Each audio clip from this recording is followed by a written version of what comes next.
You know, changing brake pads shouldn't do this to someone's face.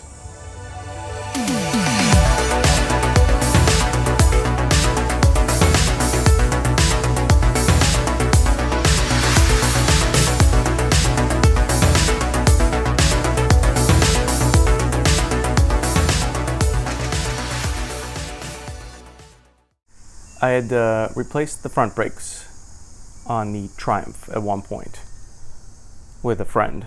So this is the first time I'm replacing the rear brake pads. As you can see, needed it. But as you can also see, it went well. If you don't know how to replace the rear brake pads, stick around. I'll show you.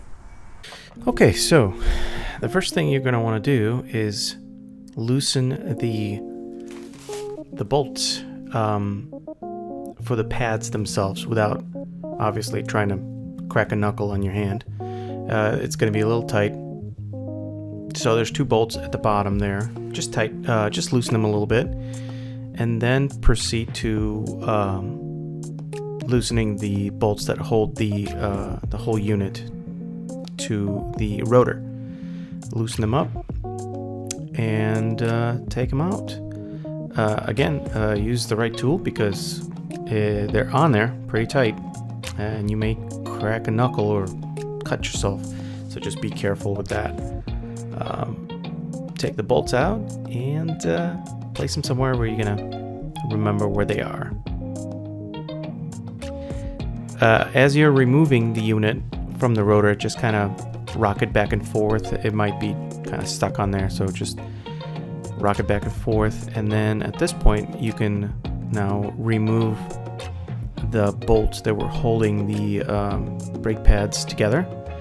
Just take them right out. And again, place them somewhere where you're not going to lose them.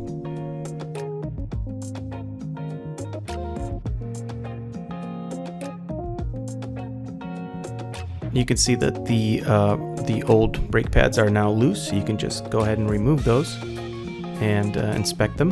You can see in this particular case, I haven't replaced the brake pads ever. So these are the OEMs, and they've been on there for close to 3-4 years now. You can see the difference between the new and the old. Look at that. Look at the thickness of that. Jeez. No wonder they were kind of spongy. Now these 2 cylinders, you can clean them a little bit at the top and then make sure that they are rolled all the way back in. Just kind of squeeze them back into the spot one by one. You can rock them back and forth a little bit. And if that doesn't work, just press the brake pad a little bit and then they should kind of loosen up, and then you can rock them back and forth, and then you can place the pad back in. And put the pins back in, the screws back in. Make sure that everything fits. You don't have to tighten them just yet. Just make sure that they go through the first brake pad when you place it in. You can see right through here that they line up. You can see the hole. And once the first brake pad is in, you can place the second brake pad in, just like they were in the just like the old ones were, and make sure that the pins go right through both of them. Okay, and then once you are done with that, you can kind of wiggle them back onto the rotor. Make sure you had enough space left between the pads to do that,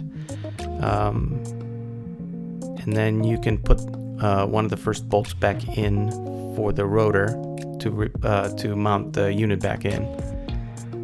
Once you have everything mounted, don't forget to tighten the screws on the bolts on the brake pads, and then you can proceed to tighten the bolts that hold the caliper to the rotor, and then you're done. Hopefully this was as educational for you as it was for me. And also pain-free for you, not so much for me.